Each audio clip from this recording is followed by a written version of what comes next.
For all of the books I don't have time for, I use short form, which condenses thousands of nonfiction books down into an excellent summary that I can read or listen to all at once. Short form goes chapter by chapter, providing deeper analysis than other summary platforms for a more comprehensive understanding of any topic.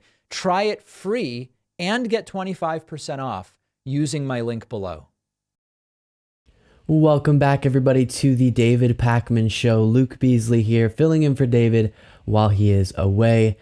You may remember Ruby Freeman. She was an election worker in the state of Georgia and became the center of conspiracy theorists, of course, from the MAGA right to Trump himself spreading these conspiracy theories, Rudy Giuliani, and was accused of committing voter fraud in her role as an election worker.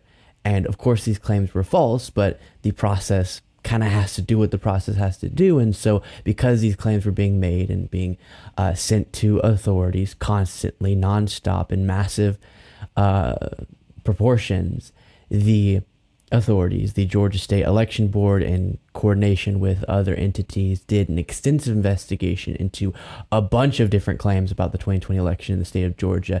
And just now, Ruby Freeman and her daughter are being formally cleared. Previously, election officials were able to say there isn't any evidence at this time of what is being accused, but they do have to go through an investigation. And of course, it did yield the exact results that we would expect, which is no, these claims were false after an extensive investigation. And I use that wording because, and let me resituate this cord, because so many people will say, and then we'll dive into some of this and look at a little bit of Ruby Freeman's testimony on the January 6th committee previously.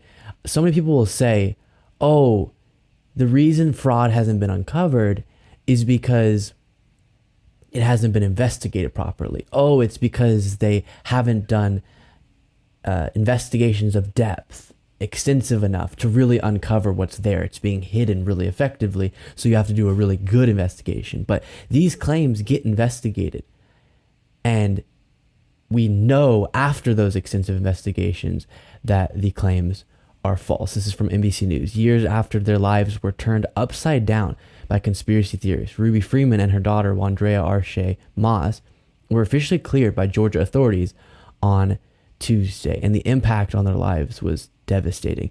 Georgia's State Election Board dismissed its years-long investigation into alleged election fraud at the State Farm Arena in Atlanta, more than 2 years after conspiracy theorists and then President Donald Trump claimed that Freeman and her daughter had committed election fraud in the 2020 presidential election. The fraud claims were unsubstantiated and found to have no merit, the investigation concluded, reporting on the work of the FBI, the Georgia Bureau of Investigations, and investigators from the Secretary of State's office vetting the alleged fraud. And then goes through, and we may read more from this article after taking a look at this clip. This is Ruby Freeman in front of the January 6th Select Committee testifying about her experience having her life turned upside down because of these lies. I've lost my name and I've lost my reputation. I've lost my sense of security, all because a group of people, starting with number 45 and his ally, Rudy Giuliani, decided to scapegoat me and my daughter, Shay, to push their own lies about how the presidential election was stolen. We're just going to play the tape. There is nowhere I feel safe. Nowhere. Do you know how it feels to have the President of the United States to target you? The President of the United States is supposed to represent every American, not to target one. But he targeted me, Lady Ruby, a small business owner, a mother, a proud American citizen who stand up to help Fulton County run an election in the middle of the pandemic. So a few things on this. The first is what I previously mentioned, which is that yes, these things are investigated. Yes, they're taken seriously, which is why we shouldn't have so many bogus claims being made, because then it wastes a whole lot of time and effort trying to go through and make sure they get properly and thoroughly debunked. So that's number one. The claim of these things don't get investigated is just completely ludicrous. Number two is the impact on people's lives of these lies. It matters. It absolutely matters. And Ruby Freeman has had just a complete devastating situation in her life that was unnecessary because of these lies. Just trying to serve her local election process, doing her civic duty, going above and beyond on that front, and then being targeted by the most powerful person on the planet just because he couldn't accept that he lost. And that brings us to the next point, which is that once again, we're reminded the danger of someone like Trump or Trump himself ever getting their hands on power again because of the anti-democratic views of this movement. And anyone can be thrown into the fire, whatever the phrase is, can be sacrificed. Their well-being can be sacrificed in the eyes of these anti-democratic leaders and anti-democratic supporters in the name of perpetuating this narrative. And so for her, it was false.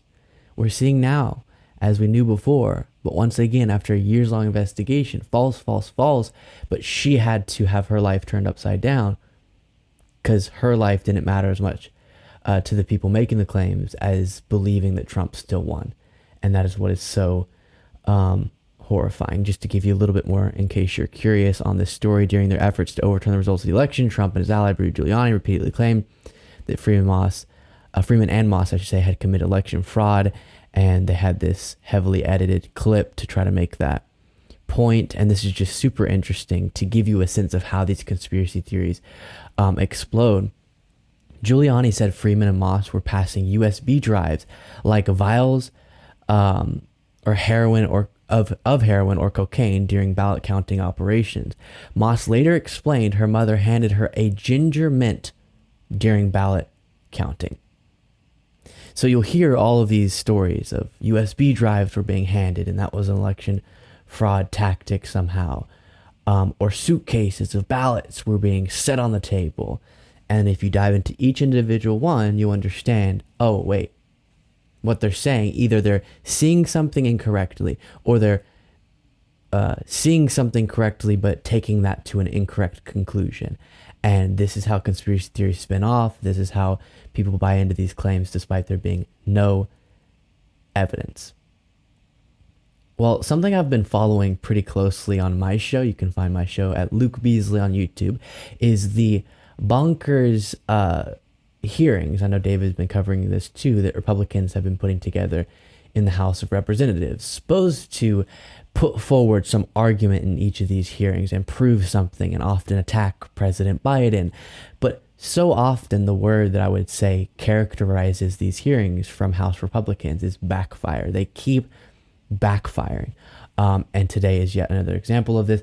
This is from earlier in the week. I didn't have a chance to cover it on my show or the David Pakman show, so I'm going to circle back to it now as we close the week. And this had to do with John Durham, of course, the special counsel who investigated the investigators in regard to the Russia probe, Mueller investigation, Crossfire Hurricane. And as was reported on by David, by myself, it was a complete... While there are things in there that you can find interesting, and there are notable parts of this Durham report as a whole, especially when you set it next to what was promised from MAGA on this Durham investigation, it was a nothing burger. And it was supposed to prove that there was this big conspiracy, at least in the eyes of MAGA. It was supposed to prove that there was a conspiracy to take down Trump by the FBI, and that's why the whole investigation into Russian interference started in the first place, when in reality that's not the case, and that's not what Durham uncovered. And it mainly just uncovered mistakes that were made in the investigation. Fair enough, make sure those get corrected. But clearly there was good reason to investigate the connection between the Trump campaign and Russian government because of all that we know is present there, all the connections that were uncovered. But the hearing most recently, led by Jim Jordan, didn't go too well, where they brought John Durham in front of the House Judiciary Committee to tout the success of this report, I guess. And I'll show you a couple right-wingers very angry about John Durham's investigation and this hearing specifically to give you a sense of how this isn't going as they probably wanted it to. This is Steve Bannon first, and then we'll get into Democrats making some great points. Right. I mean, yesterday, Jordan was pathetic. He tried to make Clark. Did he try to saint Durham? Did he try to make Durham Saint Durham? Yeah, absolutely. I mean, you know. So that's him saying Jim Jordan was pathetic, who was leading the hearing. That's not what you want to hear from a right-winger after one of these political stunt hearings. And then this is Matt Gaetz questioning Durham. And Matt Gaetz is saying that Durham's investigation was a failure, but for the opposite reason probably than you and I would think. Matt Gaetz thinks that Durham didn't uncover what's there. We realize he didn't uncover what wasn't there. But here's this exchange. I think that's beyond the scope of what's in the report. It's literally the scope of what your charging order is. Who put it in motion? We get after it was put in motion, the FBI did a bunch of wrong and corrupt things. Totally understand. We're trying to deal with that. But when you are part of the cover-up, Mr. Durham, then it makes our job harder.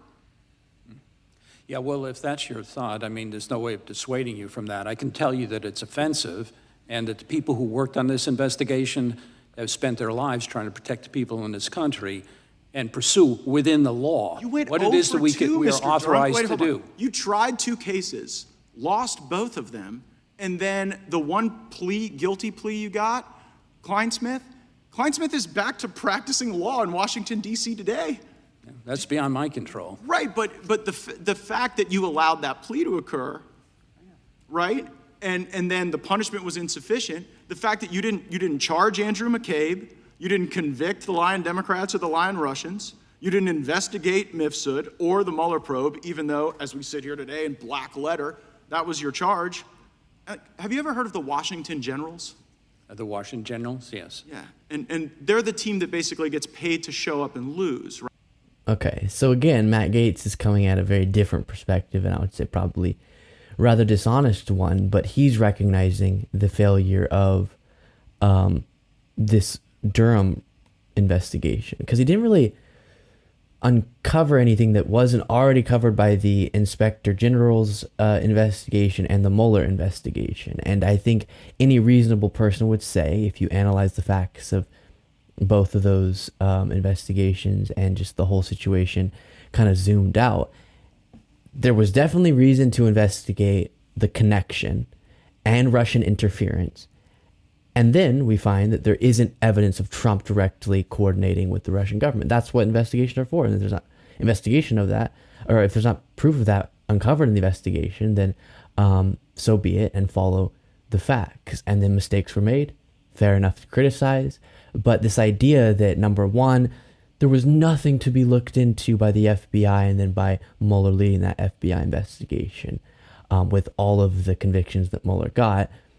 And number two, that this was a conspiracy with the Democrats to take down Trump, rather dishonest. And then I have for you, Adam Schiff, during this hearing. Well, your report, Mr. Durham, doesn't dispute anything Mueller found, did it? No, our object, our aim was not to dispute Director Mueller. I have the greatest regard, highest regard for Director Mueller. He's a patriot. The only distinguishment between his investigation and yours is he refused to bring charges where he couldn't prove guilt beyond a reasonable doubt, and you did.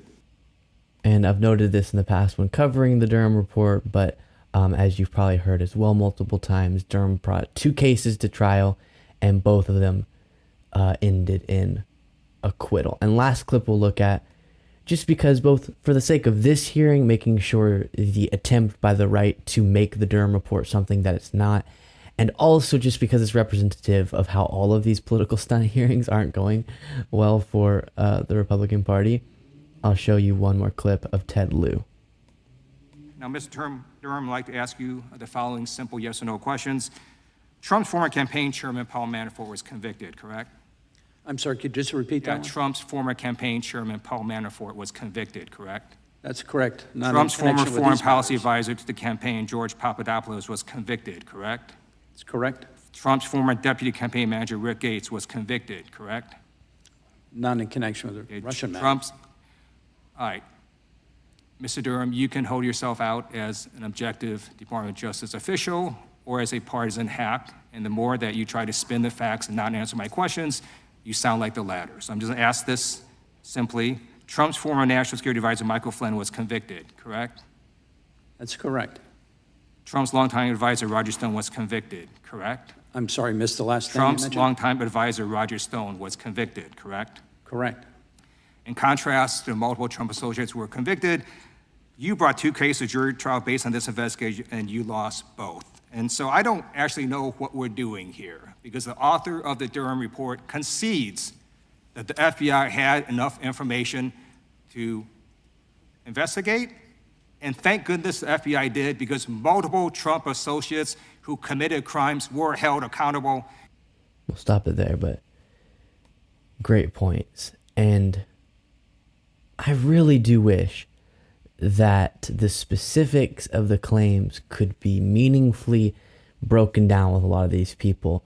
I'm imagining myself having a one-on-one conversation with someone who believes the FBI is being weaponized against the conservatives and just go one by one. We went through yesterday, and likely we'll talk a little bit more about it today, the claims being made about Hunter Biden being treated with kid gloves. And if you walk through the deal that he got, it's very expected, very historically consistent.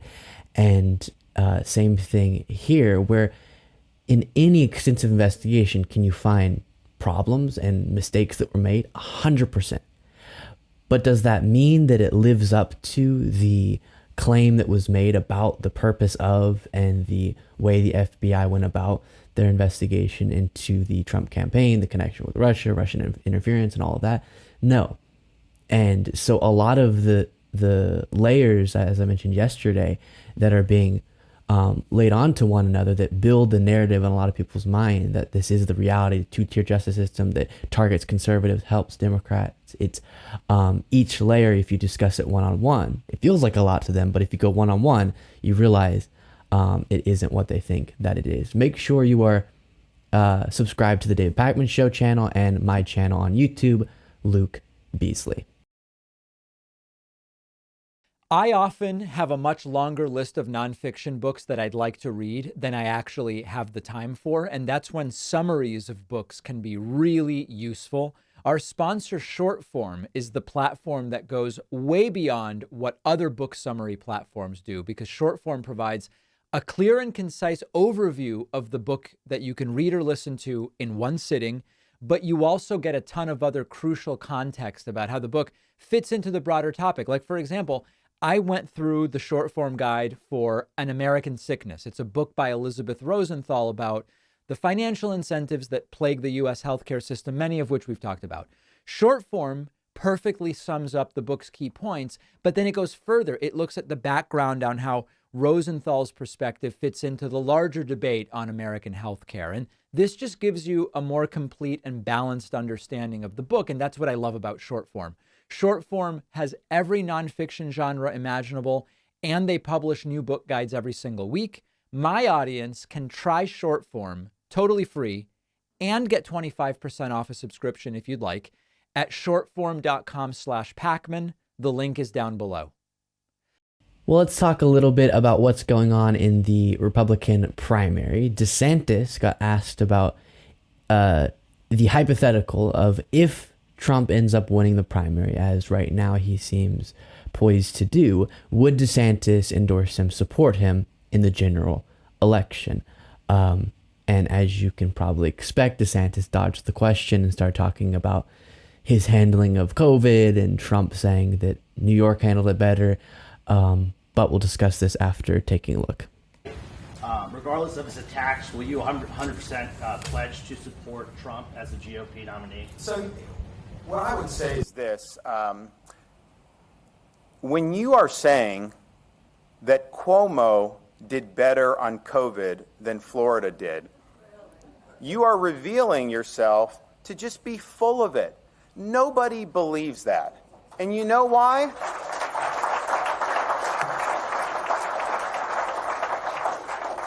And you know why I know that? Because...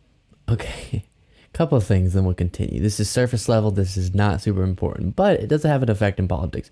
Number one, he always gets noticeably nervous when he gets asked about Trump. I can kind of a little bit hear his breath gets a little, whatever you call that. And also, people will criticize him for this, and I didn't think about it that much until now. He really does have this really whiny tone of voice, but that's less important. Continuing. As I remember in 2020 and 2021, when he was praising Florida for being open, saying we did it much better than New York and Michigan, and everyone was coming to Florida, and that we were one of the great governors in the United States. And he used to say that all the time. Now, all of a sudden, his tune is changing. And I would just tell people, do you find it credible? Do you honestly find it credible? Would you have rather been in New York during COVID under Cuomo regime, or would you rather have been in the free state of Florida? And I probably can count the number of Republicans on my hand in the nation who would have rather been under Cuomo in New York, and we know that. And so these are just frivolous criticisms, but in some respects, I think it shows that, you know, if you have to make that argument, then you probably don't have very good arguments, because the reality is everything he said about us for years, about how strong we were, how good we were, how we've delivered for the state, those happen to be true. And now he's trying to backtrack because he, you know, views he needs to do that, and he's saying things.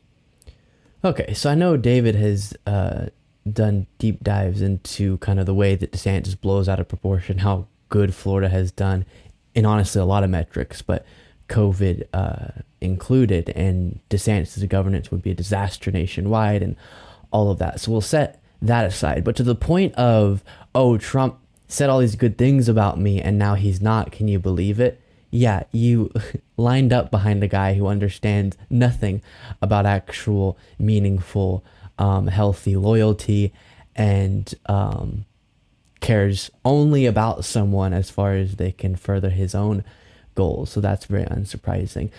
But DeSantis did the same thing, right? DeSantis was doing that campaign ad, so cringy, saying,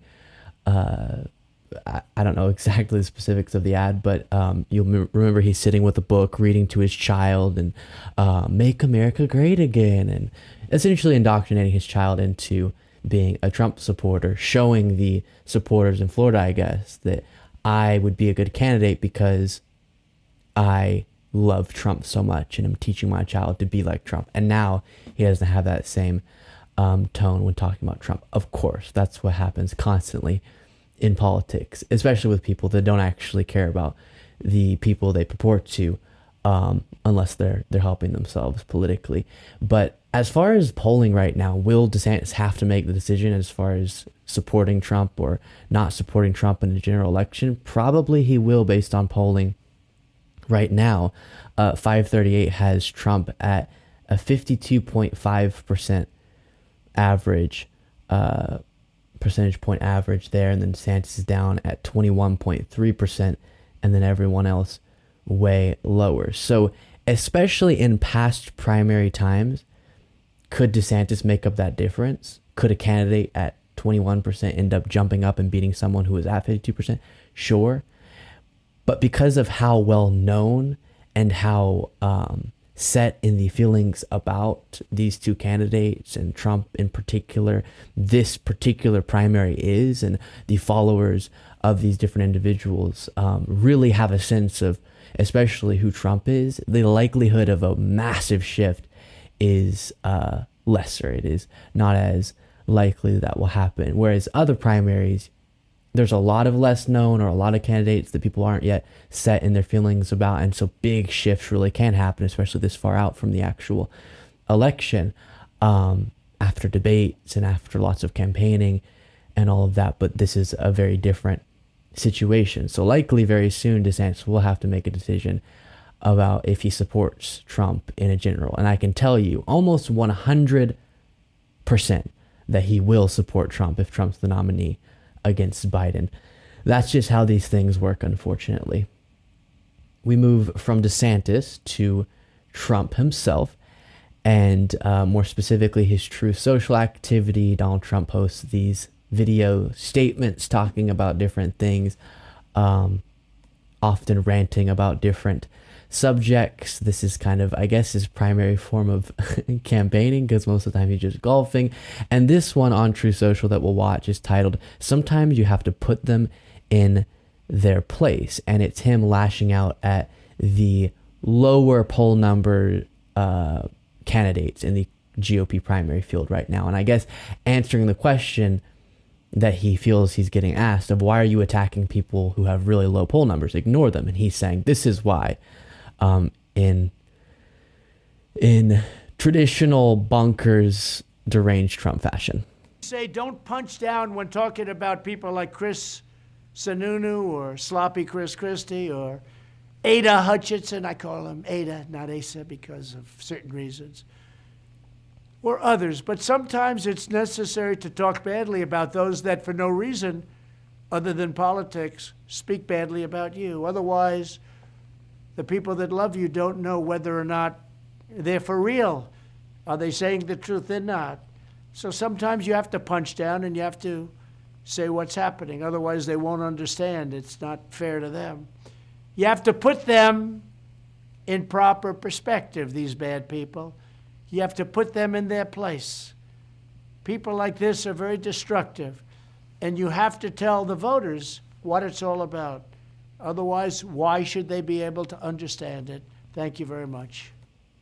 So what he really means, because I agree that you have to tell voters why you're better than other candidates, but what he really means in punching down is he has to scream that someone like Chris Christie is really dishonest and is sloppy. Chris Christie, such a strange.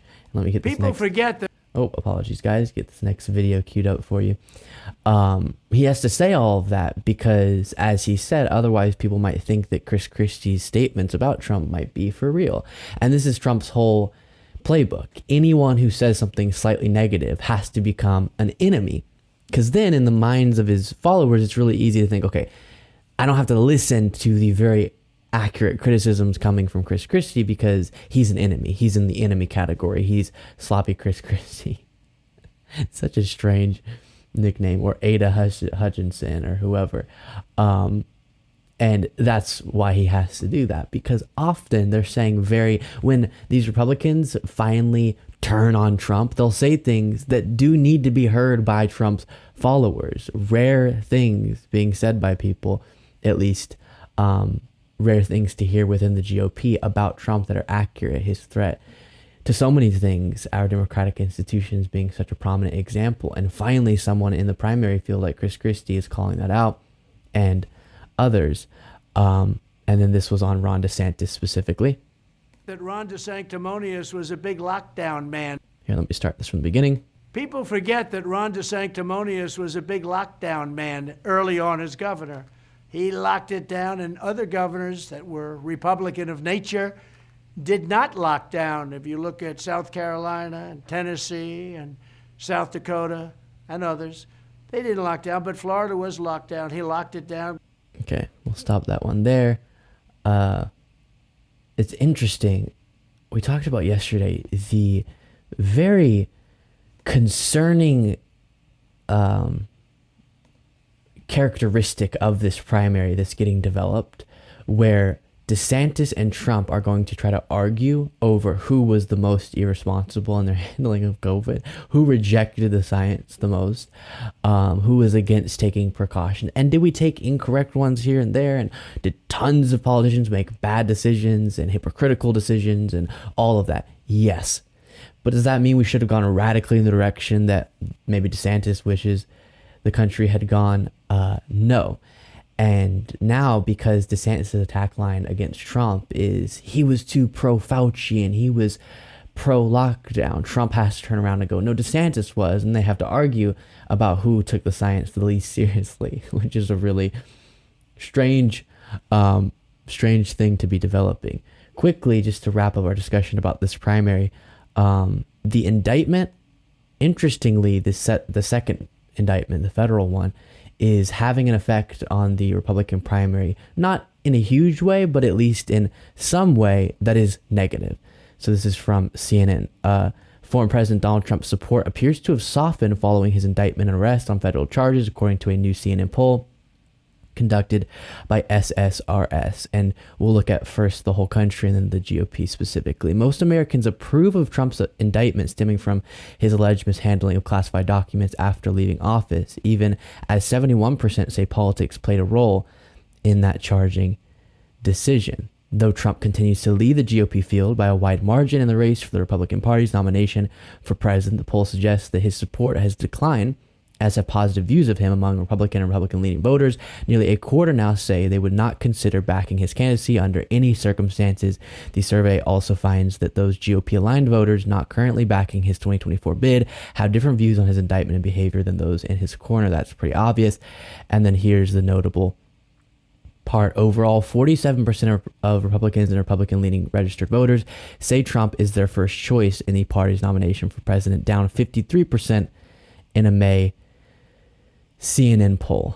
In additional decline in support for Trump's candidacy, his favorability rating among Republican-aligned voters has dipped from 77% in May to 67% now. So you're seeing shifts in the GOP, and that could be in part one of the most notable things that has changed over the last few months is Trump's legal troubles. And so maybe the idea of having even possibly a convicted felon as your candidate isn't so appealing to some Republicans, even though many of them, as I very much witnessed at his arrest and arraignment outside the Miami federal courthouse a couple weeks ago, many of them still are very much on board. One lady said, I would vote for him even if he's in jail. I don't care. But some are shifting, and that's good to see.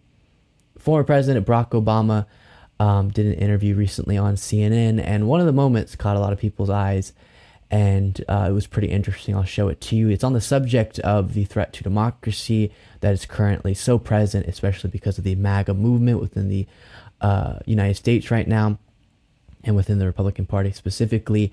And Barack Obama responded to that, saying this. Creaky or not institutions in the United States. Yeah. The spectacle of a former president being federally indicted. Mm-hmm. How is the rest of the world, the democratic world, maybe even the non-democratic world, meant to interpret that indictment and indeed the fact that a federal indictee is able to run for the highest office in the land, maybe even the world? It's less than ideal, right? But the fact that we have a former president who is having to answer to charges brought by prosecutors does uphold the basic. And you see the lower third is talking about the state of democracy. We'll get to that specific topic in a second. Notion that nobody's above the law. And the allegations will now be sorted out through a court process.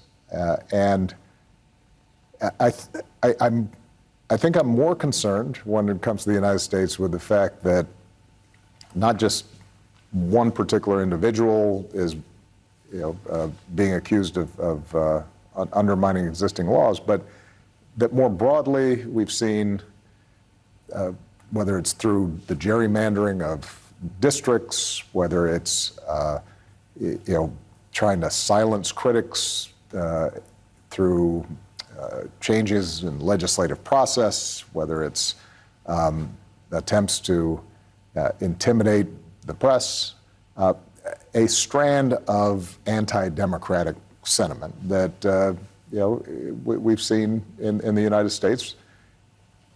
It's something that is right now most prominent in the Republican Party, but I don't think it's something that is unique to one party. I think there is a less tolerance for ideas that don't suit us, and it's sort of the habits of a free and open exchange of ideas, and the idea that we all agree to the rules of the game, and even if the outcomes aren't always the ones we like, we still abide by those rules. I think that's weakened since. So the interesting part is that he throws in, and I think it's accurate, but within the context of how present it is on the right now, throwing in that this isn't unique to one party is definitely an interesting sentiment, because I do think there's truth to, number one, anyone can be susceptible to prioritizing power and the ambition for a position of power over respect for democratic institutions and the democratic process. That, and I think recognizing that is important to make sure that people don't fall into that, to make sure that people who support democracy now stick to that even when we really want to win. I think that's really important. It's always important to make sure we don't both sides. Sometimes right-wingers will say, well, people said that Hillary should have won in 2016. That's the same thing as what's going on now. Or people talked about Russian interference. That's the same thing as what's going on now. It's not even comparable. There's a big difference between questioning in a general sense, was this fair? If this had been different, would this person have won?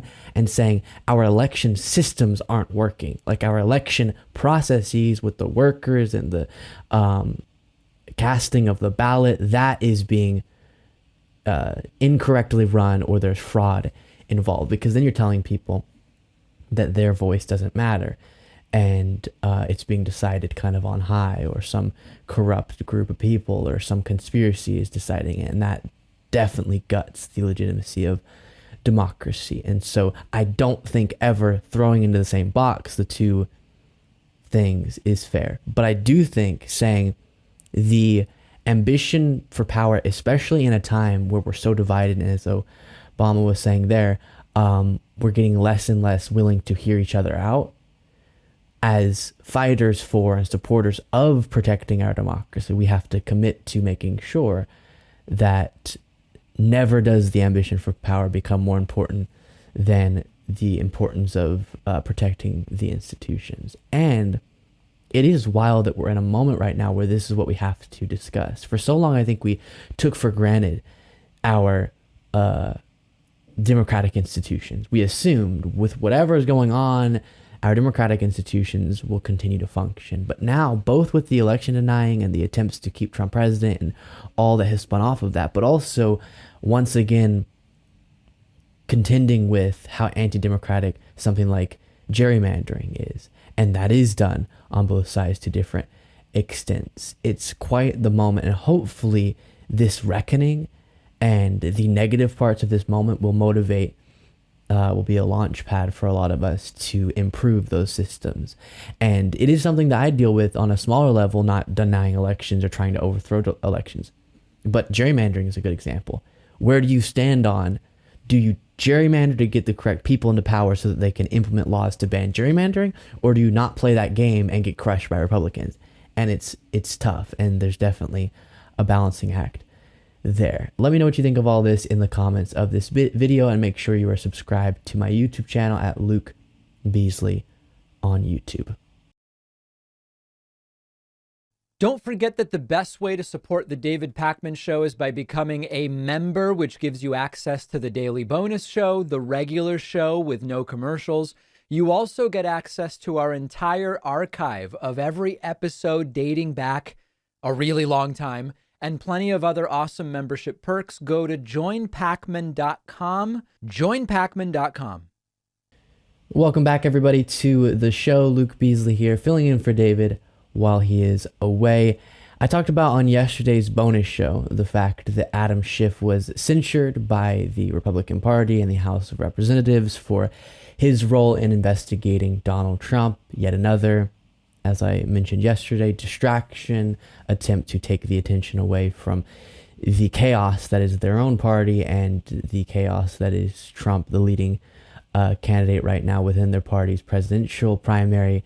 And so instead it has to be something like this, and an attempt to show the base once again, we're still pro-Trump. Well, I want to look at some remarks that Adam Schiff delivered when he had a chance to talk, responding to this effort, and some really good stuff. Before we do that, though, this is from the New York Times. The GOP-led House formally censured Representative Adam B. Schiff, Democrat of California, on Wednesday over his role investigating former President Donald J. Trump, the first in what could be a series of votes seeking to punish those whom Republicans have deemed the party's enemies. The censure passed by a party line vote of 213 to 208. and 9, with 6 Republicans voting present. The measures had the backing of Speaker Kevin McCarthy after its lead sponsor, Representative Anna Paulina Luna, Republican of Florida, altered its language to remove a multi-million-dollar fine some Republicans viewed as unconstitutional. So with that being said, here's this from Adam Schiff. To my Republican colleagues who introduced this resolution, I thank you. You honor me with your enmity. You flatter me with this falsehood. You, who are the authors of a big lie about the last election, must condemn the truth tellers, and I stand proudly before you. Your words tell me that I have been effective in the defense of our democracy, and I am grateful. And yet this false and defamatory resolution comes at a considerable cost to the country and to the Congress.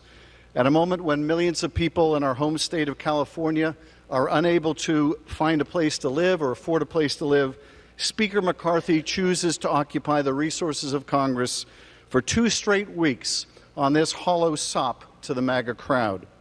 He offers nothing to those who are homeless or addicted to opioids or to millions of college students mired in debt, but this paltry distraction. Donald Trump is under indictment for actions that jeopardize our national security, and McCarthy would spend the nation's time on petty political payback, thinking he can censure or fine Trump's opposition into submission. We'll stop that one there. And before discussing further, I'll show you one more from this bit of remarks. No matter how many false justifications or slanders you level against me, you but indict yourselves. As Liz Cheney said, there will come a day when Donald Trump is gone, but your dishonor will remain.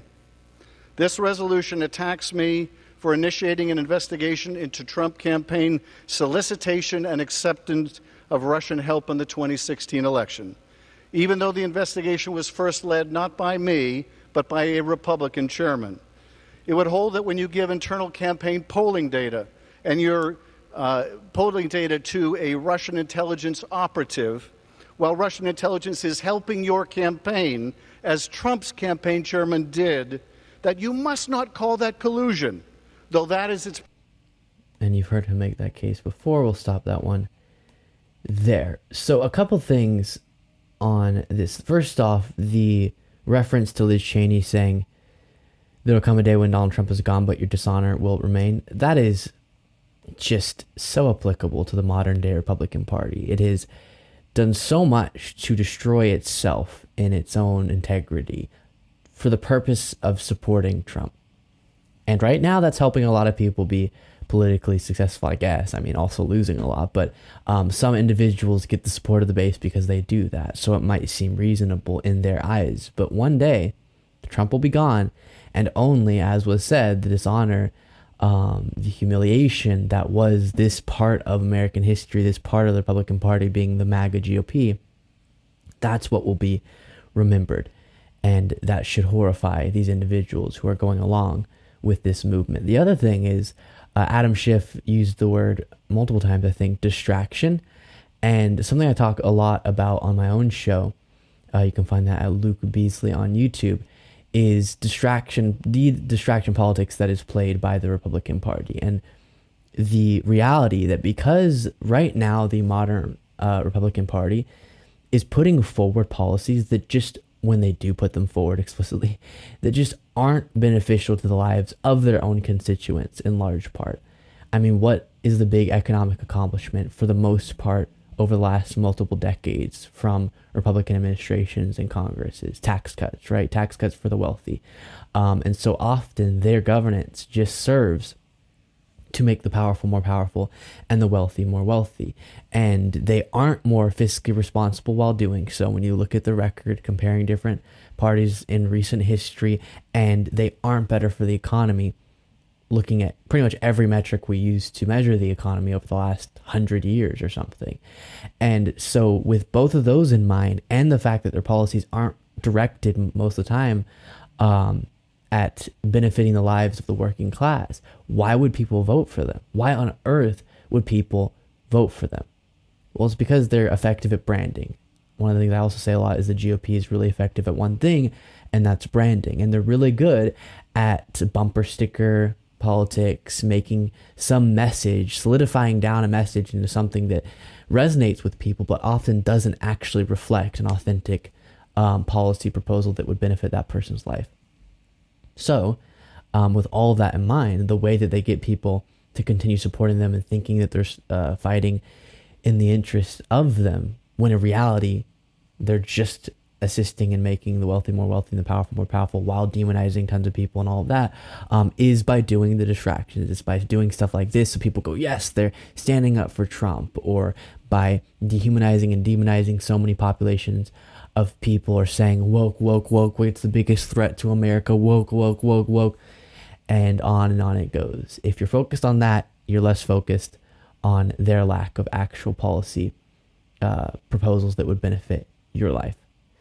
Speaker of the House, Kevin McCarthy, responded to the Hunter Biden plea agreement, and we talked about this on yesterday's show. Hunter Biden is expected to plead guilty to 2 misdemeanor charges in relation to not paying his taxes. He since has paid them back, but not paying them for a time there. And then he will get 1 felony gun-related charge dismissed. He lied on a form saying he wasn't addicted to a controlled substance to get a gun when he was, and that will be dismissed if he follows through with certain guidelines. And the narrative from the right, as we talked about yesterday, has been sweetheart deal. This is a sweetheart deal, and we're kind of wrapping up the week. Going back to some clips, I didn't have a chance to talk about this being one of them, just because of the dishonesty that is gushing out of Kevin McCarthy. It's notable that this is how dishonest so many people have to be to cover for Trump and their narrative that there's this 2-tier justice system hurting people like Trump. So here's the first clip we'll look at. Reaction is it continues to show the 2-tier system in America. If you are the president's leading political opponent, the DOJ tries to literally put you in jail and give you prison time. If you are the president's son, you get a sweetheart deal. Now, this does nothing to our investigation. It actually should enhance our investigations, because the DOJ should not be able to withhold any information now, saying that because of pending investigation, they should be able to provide Chairman Comer with any information that he requires. So you heard him say the fact that the DOJ would try to put the political opponent of the president in jail while giving a sweetheart deal to Hunter Biden proves the 2-tier justice system talking point we've been perpetuating. Which we'll talk about Trump, but I'll show this clip. I think I showed this one yesterday once again to remind you that that talking point of sweetheart deal is not accurate. Then we'll circle back to the Trump component. Obviously, you're already hearing a lot of shouting, oh, sweetheart deal, oh, this, oh, that.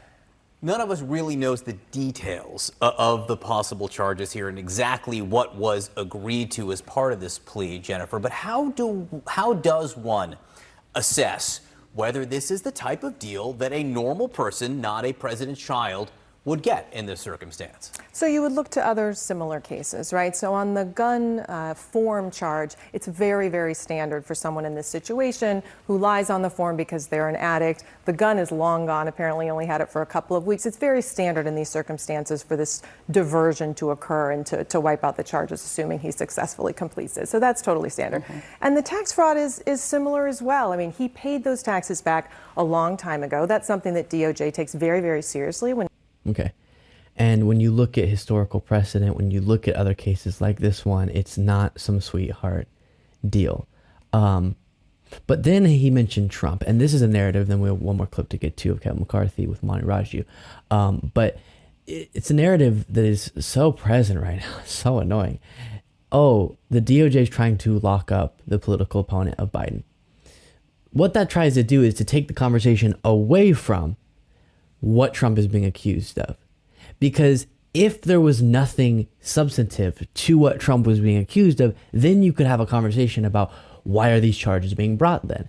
But the indictment is extensive in the evidence it brings forward. So then what is so enraging is that individuals like Kevin McCarthy refuse to just completely engage with the evidence, engage with the accusations. Because if they were to do that, then the conversation is no longer Hunter Biden got a sweetheart deal when he didn't, and Trump is getting locked up, which we'll see. Obviously, he has his due process and everything. But if that ends up happening and Trump was indicted, see, that shows inherently there's something unfair. They couldn't do that because they would have to argue then, therefore, not enforcing the laws that Trump is being accused of violating, which they would never say. They would never explicitly say, no, yeah, I don't think we should enforce the Espionage Act. I don't think we should enforce that. Or I don't think we should protect national security secrets. They would never want to say that, so it just has to be vaguely Trump's being indicted and Hillary's not. Yeah, well, what are the facts of the case? Here's another moment. Congress has to have a right. We have the constitutional right to investigate and to oversee. And for any investigation that we have or any information we need, we can't now stand behind that there's an investigation going on. But there's two separate cases. I mean, the Trump case is involving alleged obstruction of an investigation, alleged misstatements. This is a tax case and a gun case. These are two separate cases. Why conflate them? I'm not conflating them. But they're alleging he lied to investigators. That's the issue. You can handle it different. Well, did Hunter Biden lie about his taxes? Did Hunter Biden lie about the gun? Well, I don't know. He pleaded guilty to the situation, those tax situation. Well, there's no time for him to serve. Remember, this will be no prison time, but they're trying to put President Trump in prison. That's what they're different cases. They're different facts. About equal justice. What? You talk about equal justice. Is that what you think equal justice is, Kevin McCarthy? Okay. The universe says if Trump is indicted, then that means some Democrat somewhere has to be indicted. What? Oh, it's so unserious. It is so humiliating.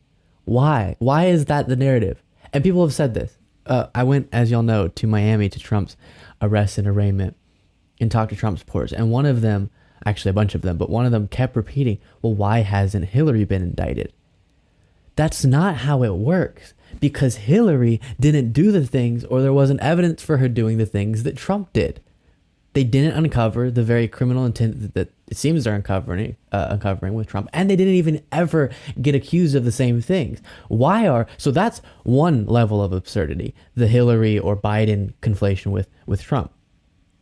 A whole nother level of conflation is saying that Hunter Biden should be compared with Trump's case.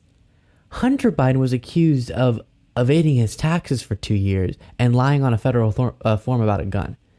Trump's accused of, keeping classified information he's not supposed to have, lying to federal authorities about having the classified information, obstructing an investigation as they're trying to get back the classified information, and on, conspiring with other individuals to keep out of the hands of federal authorities these classified documents. And that compares to Hunter Biden how? That's as absurd as you're accused for any crime and you start talking about someone's speeding ticket.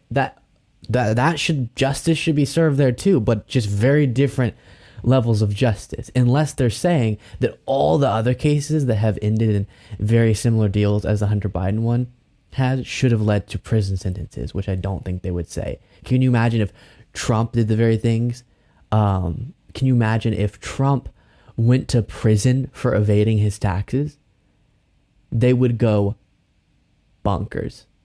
I don't even know how that would work, but or he lied on a federal form about getting a firearm and they put him in prison.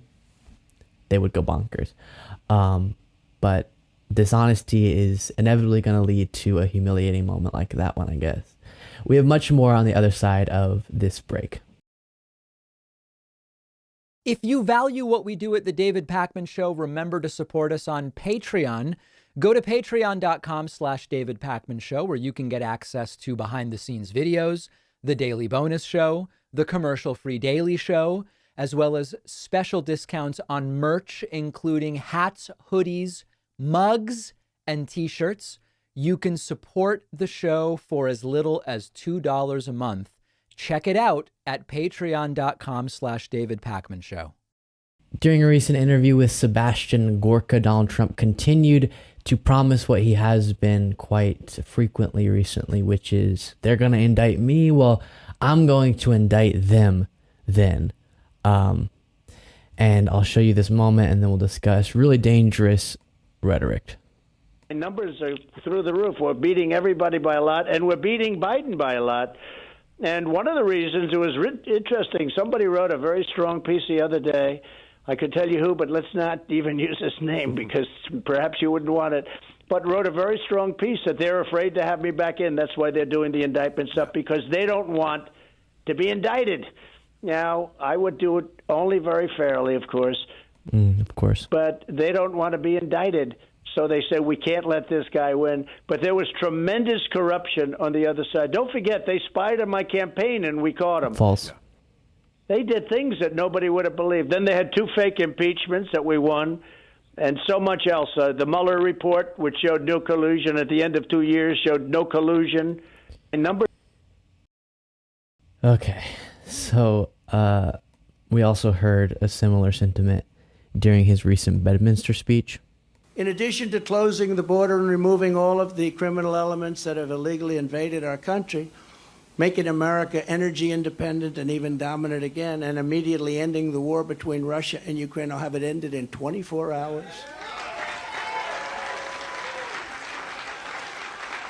I will appoint a real special prosecutor to go after the most corrupt president in the history of the United States of America, Joe Biden,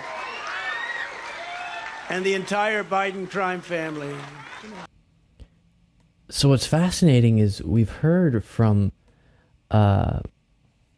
Republicans for a while now. We've talked about this a lot this week and even just on the show, that there's this two-tier justice system designed to go after conservatives and benefit Democrats, and that's what Trump is a victim of. And the evidence they bring forward is not evidence. They don't bring forward evidence, I guess. It's just the accusation, very empty. And that is going to then be the justification to actually weaponize the government against people based on their political affiliation. And if Trump were to become president, he actually is committing to weaponizing his office to go after his political opponents, to go after the Biden crime family. It's not let the system play out. If there's crimes, investigate them. If there's something that is a clear violation of the law and has evidence for that can be proven in a court of law, all of that, let the process play itself out. As president, I want to be separated from that. No, it's going to be, I'm going to figure out a way to get Biden locked up. And it's a similar thing we're seeing with this weaponization subcommittee within the House of Representatives, where it's, by its name, supposed to be looking into the weaponization of the federal government. But in reality, it's those individuals in their positions in the federal government weaponizing that position in the federal government to help Trump politically and to perpetuate these conspiracy theories about the FBI doing this thing and that thing, and Twitter, and Jim Jordan trying to get involved in the Manhattan DA investigation in the name of investigating the weaponization of the federal government. They're weaponizing the federal government. And it's pretty terrifying thinking about the prospect of Trump using his position, if, God forbid, he were able to get back into that position in that way. One other narrative that kind of was intertwined in that little clip you saw was one he also recently posted about on True Social. Here's a screenshot. It says, Congress will hopefully now look at the ever-continuing witch hunts and election interference against me on perfectly legal boxes. Of course, that doesn't seem to be accurate. And what I've been warning of and talking about a good bit on my show, you can find that at Luke Beasley on YouTube. Definitely go check out my show if you are liking what you're watching now, is that Trump is preparing, similar to how he did before 2020, to claim election interference, there was fraud. But this time, while he'll probably include dead voters, and we talked about earlier in today's show, Ruby Freeman, and claims like that, the suitcases and ballot stuffing and big massive dumps of ballot dumps all over the place, he will probably make those claims as well. And on top of it, he'll say it was rigged if he loses to Joe Biden because of election interference. When in reality, what we're seeing is just Trump being held accountable for his violations of the law. It has been great being with you today.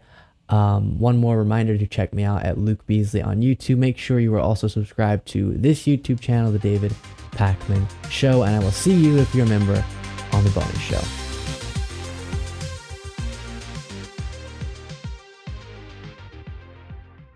Thanks a lot for watching today's show. I just want to take a second to tell you about today's sponsors. For all of the books I don't have time for, I use short form, which condenses thousands of nonfiction books down into an excellent summary that I can read or listen to all at once. Short form goes chapter by chapter, providing deeper analysis than other summary platforms for a more comprehensive understanding of any topic. Try it free and get 25% off using my link below.